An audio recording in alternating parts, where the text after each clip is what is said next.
There's no panic buying nor hoarding in Valenzuela City amid the COVID-19 threat. The City Council passed an ordinance restricting the buying capacity of individuals and retail establishments.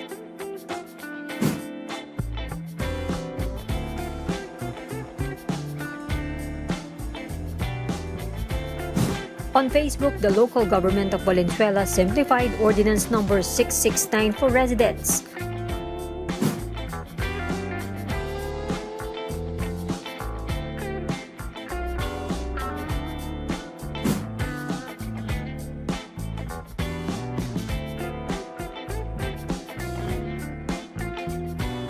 Valenzuela formed Sugod Grocery Team to monitor the implementation of the ordinance.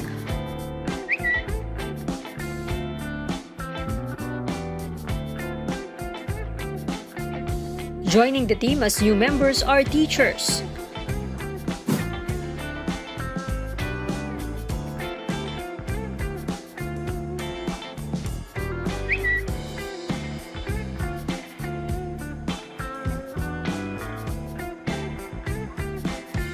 Following the example of Valenzuela, Mayor Vico Soto announced Pasig City adopted a similar ordinance.